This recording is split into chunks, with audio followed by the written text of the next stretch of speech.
사랑하는 성도님들, 우리가 살아가면서 얼마나 많은 순간들을 불평과 원망으로 채우고 있습니까? 경제적인 어려움이 찾아올 때, 건강이 약해질 때, 관계가 깨어질 때, 우리는 쉽게 마음속에서 불만을 토로하게 됩니다. 그런데 바로 그 순간, 감사의 기도를 드리는 것이야말로 하나님께서 우리에게 원하시는 참된 믿음의 고백임을 아십니까?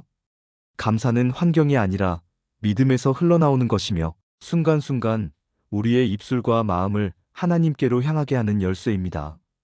그런 경험 있으십니까?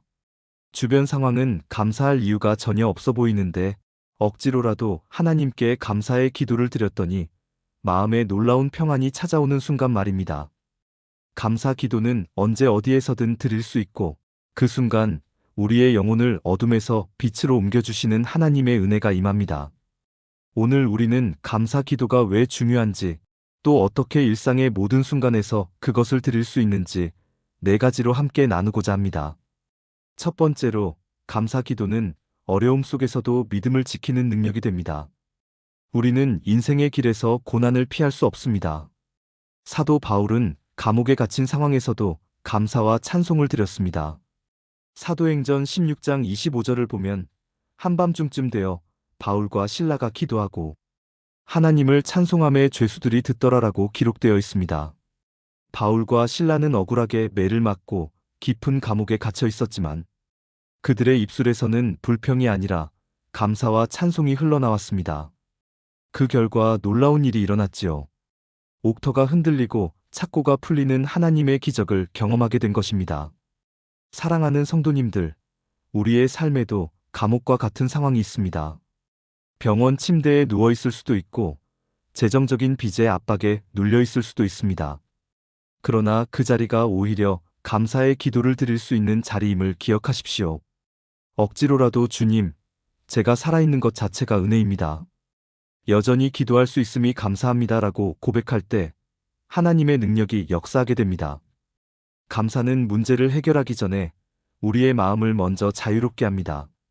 그러므로 감사 기도는 우리의 영혼을 지켜내는 믿음의 무기입니다. 두 번째로, 감사 기도는 하나님의 뜻을 이루는 순종의 길입니다.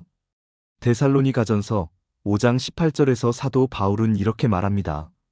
범사에 감사하라 이는 그리스도 예수 안에서 너희를 향하신 하나님의 뜻이니라. 감사는 선택이 아니라 하나님의 명령이며 뜻입니다. 우리가 순종할 때 하나님의 뜻이 우리의 삶을 통해 나타납니다. 현실 속에서 범사에 감사하는 것이 얼마나 어려운지 잘 압니다. 자녀 문제로 마음이 찢어지고 직장에서 인정받지 못하고 노후의 불안으로 잠 못 이루는 상황에서 어떻게 감사할 수 있겠습니까? 그러나 감사는 상황의 결과가 아니라 믿음의 태도입니다. 예를 들어 은퇴 후에 수입이 줄어 생활이 빠듯한 어느 권사님은 매일 새벽마다 무릎 꿇고 주님, 여전히 기도할 수 있는 교회를 주셔서 감사합니다. 하루 세 끼를 먹을 수 있는 것 자체가 은혜입니다라고 기도하셨습니다. 그 감사가 쌓이자 주변 사람들이 마음을 열고 도와주며 오히려 더 풍족한 삶을 살게 되었습니다. 사랑하는 믿음의 가족들, 감사는 억지로 하는 것이 아니라 순종의 고백입니다. 내가 이해하지 못해도, 상황이 답답해도 하나님이 나를 사랑하신다는 사실 하나만으로도 감사할 수 있습니다. 그때 우리는 하나님의 뜻 가운데 거하게 되고 더 큰 축복의 길로 인도받게 되는 것입니다. 세 번째로, 감사 기도는 하나님의 평강을 불러옵니다.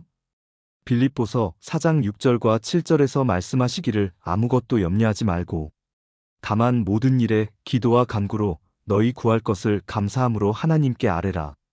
그리하면 모든 지각에 뛰어난 하나님의 평강이 그리스도 예수 안에서 너희 마음과 생각을 지키시리라 하셨습니다.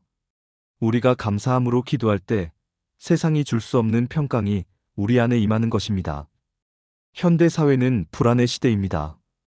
뉴스를 보면 경제 위기, 전쟁의 소식, 자연재해 등 불안 요소가 가득합니다. 그래서 많은 성도님들이 불면증에 시달리고 약을 의지하는 경우도 많습니다.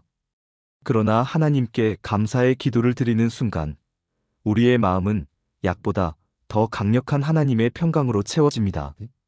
어느 장로님은 암 선고를 받으셨을 때 처음에는 두려움과 절망 속에 하루하루를 보냈습니다. 그러나 말씀을 붙잡고 주님, 제게 생명을 주신 것 감사합니다. 오늘도 숨쉬며 기도할 수 있음이 감사합니다라고 기도하셨습니다. 그러자 놀랍게도 병세가 호전되었고 무엇보다 두려움이 사라지고 평강이 마음을 지배하게 되었습니다.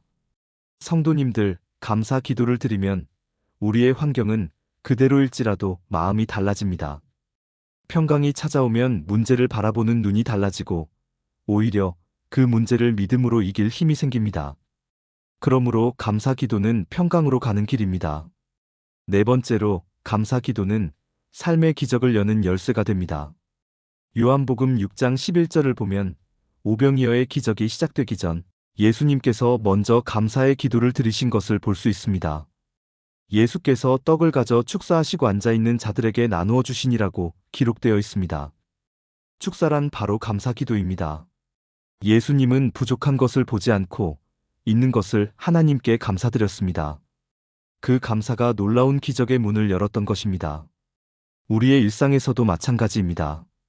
가진 것이 적다고 불평하기보다 있는 것을 감사할 때 놀라운 일이 일어납니다. 어느 집사님은 작은 가게를 운영하며 항상 하나님, 오늘도 손님 한 명 오신 것 감사합니다. 매출이 크든 작든 주신 것 자체가 은혜입니다라고 기도하셨습니다. 그런데 시간이 지나자 입소문이 퍼지고 단골이 늘어나 가게가 크게 성장하는 축복을 받게 되었습니다. 감사가 기적을 불러온 것입니다. 사랑하는 성도님들, 혹시 오늘 가진 것이 너무 적다고 낙심하고 계십니까? 바로 그 자리에서 감사 기도를 드려보십시오. 하나님께서는 우리의 작은 감사 속에서 놀라운 기적을 일으키십니다. 감사는 기적의 씨앗이요, 축복의 문을 여는 열쇠입니다. 이제 말씀을 맺습니다. 오늘 우리가 함께 나눈 네 가지를 기억하시기 바랍니다. 첫째, 감사 기도는 어려움 속에서도 믿음을 지키는 능력이 됩니다. 둘째, 감사 기도는 하나님의 뜻을 이루는 순종의 길입니다. 셋째, 감사 기도는 하나님의 평강을 불러옵니다. 넷째, 감사 기도는 삶의 기적을 여는 열쇠가 됩니다. 사랑하는 믿음의 가족들, 오늘 이 순간부터 환경을 탓하지 말고 감사의 기도를 시작하시길 축복합니다. 그 감사가 여러분의 인생을 변화시키고 하나님의 능력을 경험하는 통로가 될 것입니다. 오늘 말씀에 은혜 받으셨다면 좋아요와 댓글로 함께 나누어 주십시오. 그것이 또 다른 감사의 고백이 되고 더 많은 사람들에게 복음이 전해지는 도구가 될 것입니다. 사랑하는 성도님들 모두에게 하나님의 넘치는 은혜와 평강이 함께 하시기를 예수 그리스도의 이름으로 축원합니다.